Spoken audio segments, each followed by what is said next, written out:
are Mohenjo-daro and Harappa.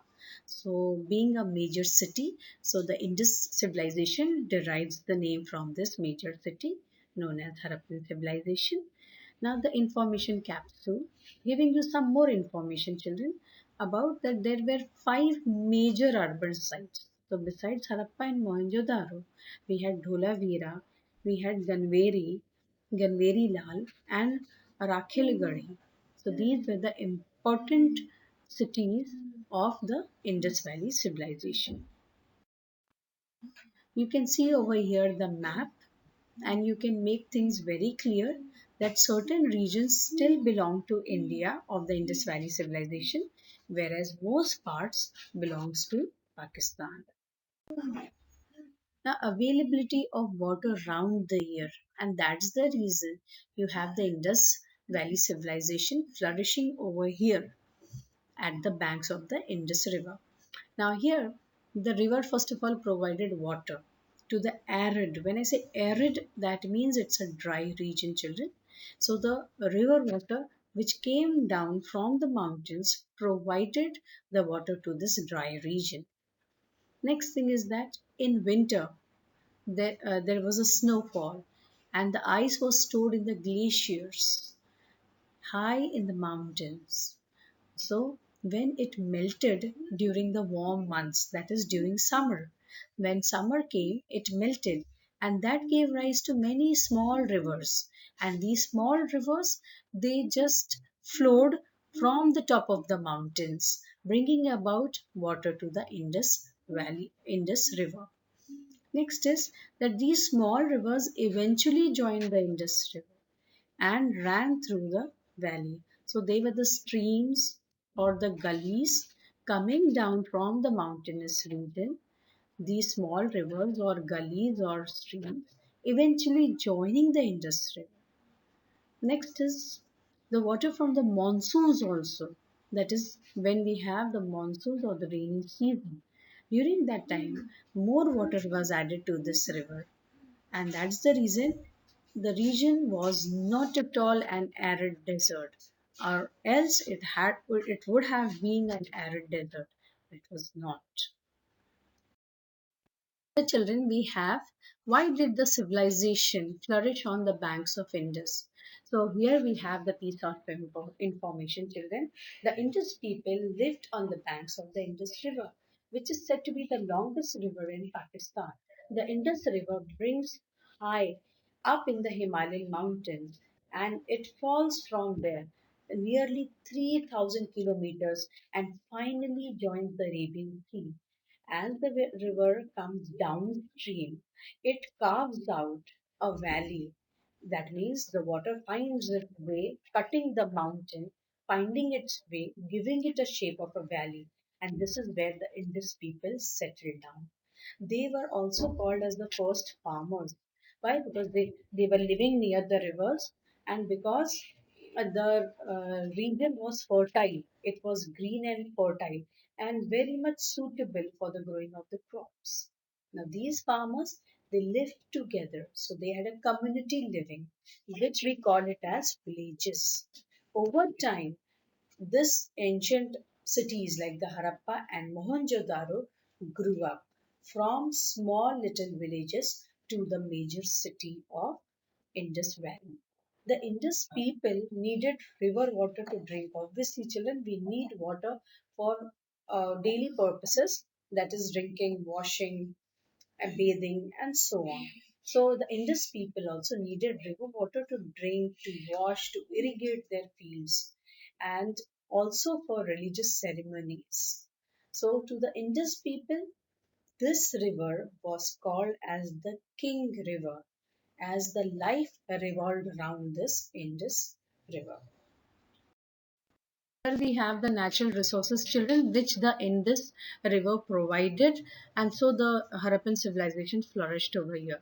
So, besides the fresh water and timber, when I say timber, children, it is the tree which gives us wood, and this wood is being cut down and made into different kinds of objects or things which we use it in our daily lives. Especially the timber is used for building purposes and also for making furniture. Besides that, children, there were certain precious and semi-precious metals. Like precious metals, when I say, then it was like the gold, the silver, and then there were certain stones which were semi-precious stones which were found over here in the riverbed.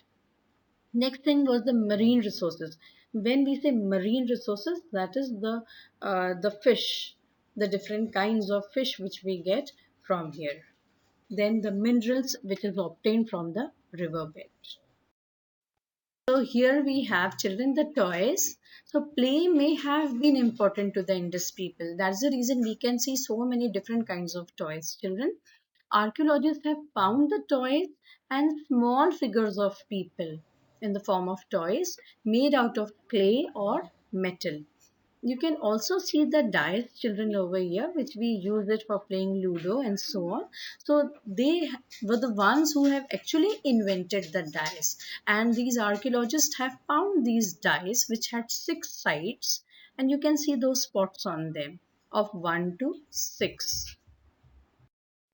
Comes the reason, children, that is the reason for the end of the Indus Valley civilization. So these are the different thinkings of the people, children, but they aren't sure about the real reason. But the civilization has come to an end between 1900 to 1700 BC. Different suggestions are there, like perhaps maybe the trade with the nearby Mesopotamia region had collapsed, or it could be the river changed its course or direction, or must have dried up in this area. So obviously the people felt that let us just move away from this region as it's no more providing us with water resources. Or it could be the mix of these two reasons, reason A and B. Then by 1700 BC, the cities of the Indus Valley were completely abandoned, means people left the place and went away, migrated. Now here we have activity 1, children. It is from your textbook. You can go through these questions of your textbook. Try to find out the answers. It is very simple answers. If not, then you can read over here and get the answers. Then comes activity 2 and 3 are simple activities to be done in your textbook, children. Activity 4 has one question. What climate zones are near the Indus Valley today? So they have given you the map. With the help of the map, you can write down. The answer here is tropical regions. Next is activity 5, children. What are some of the traditional games played by children? So there are various games, children, which the children were playing since olden days, and they are still playing in certain rural regions of the Indian subcontinent. So that is the hopscotch. I have given you the details about it. How it is in the blocks, you have to just keep on moving with your one or two legs accordingly, and then you have to pick it, and then you have to go back to the finish line. Then there is a marble game, children. The marbles, I suppose, is very common, so you know about the game. Then there are certain more games, children, like how we have the top, or we call it as lattu. Then kabaddi, lagori, you can see in the pic over here, children. There are stones. There are 7 stones, and you have to hit the stone with these 7 stones, and then it is like running around and all. So it is a group game, children. The activity 6. So over here they have asked a question, children. So I think I have answered those 2 questions of activity 6. I hope you will feel it a valid answer. Please go through.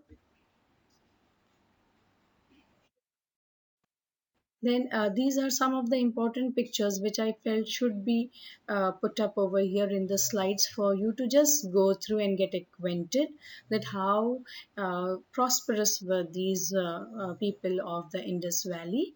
So you can see the burial pots over here, children. Then they were too good in town planning also, children. They were very sophisticated when it came to town planning, like the other civilizations which we have seen. So you can have a look over here at the houses. and how well it was town planned. They had very good drainage system also, and then they were the quarters or the houses of the craftsmen. Then there was a huge big granaries, children, wherein the grains were stored. Then there were wells also which they have found belonging to the Harappan period. So children, here you can have a look at this pictogram and the writings, but it is still not deciphered. They have no information about it. They cannot translate it, and that's the reason so many things still remain in wrap.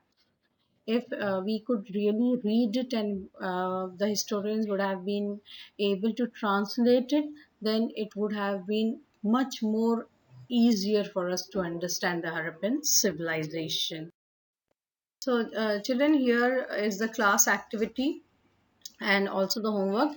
You can see a picture over here of the different landforms. So I want you to draw this in your notebook: the river, the lake, the valley, plain, mountain, and hill. And please read the lesson well. So let us test our memory, children.